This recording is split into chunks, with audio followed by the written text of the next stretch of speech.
Linguists tell us that the words hope and hop are related. Hope and hop. It's like hope is leaping in expectation.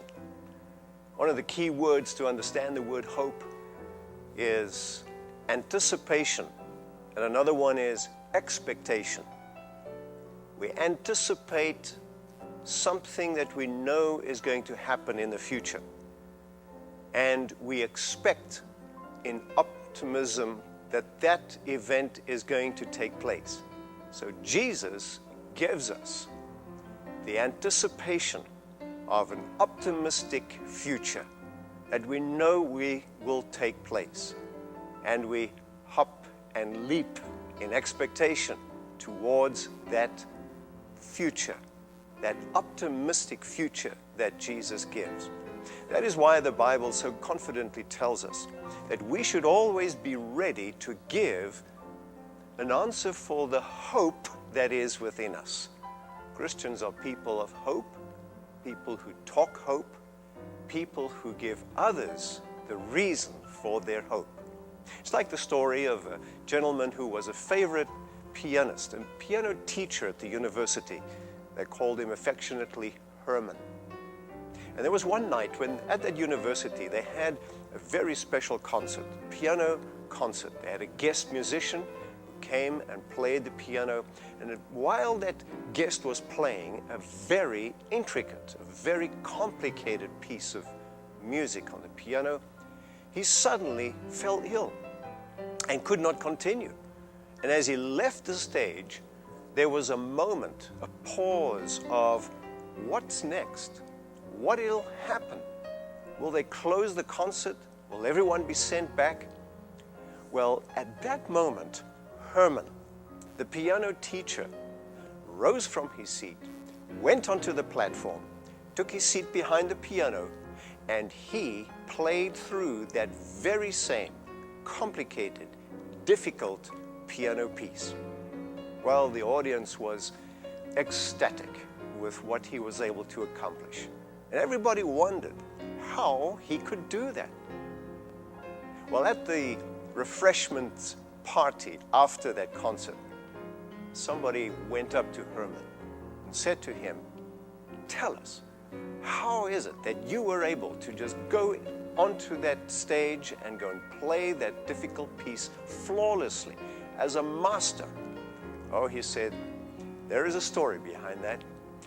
He said that in 1939, he was arrested and placed in a Nazi concentration camp. While he was there, he became despondent because was there any hope that he would get out again? Then he made a decision that he would keep hope alive. He would keep hope alive by every day doing something that will assure him that someday he will be free and be able to continue to play the piano that he loved to do so much. What he did every day was at night, when he was done with all the chores, he would stand beside his bed. And the bed was made of a board, just a hard board. And he would, on the first night, practice his fingers on that board bed, going through one of the piano pieces that he had learned in training. And the next night, he added another piano piece, until finally he went through his entire repertoire.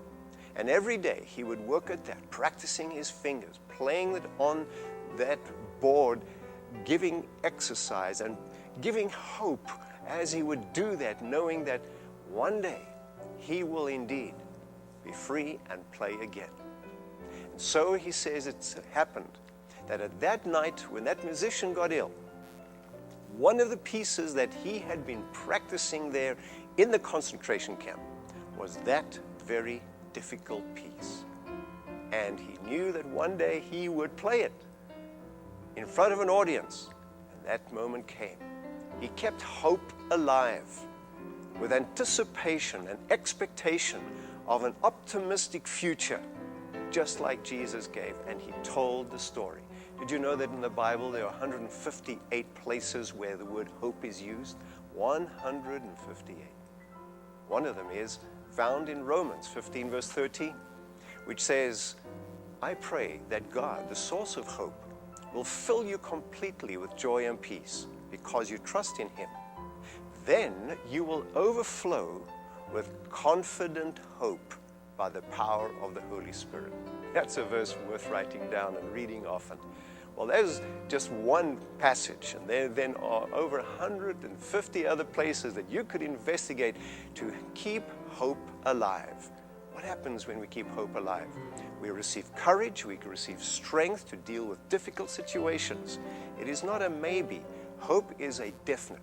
It is based upon what Christ has given to us, a certain expectation with an optimistic view of the future that is to come. May God keep your hope alive today, no matter how difficult the circumstances of your life. I'm Ivan Blake, the senior pastor of the Fletcher Seventh-day Adventist Church, based in North Carolina.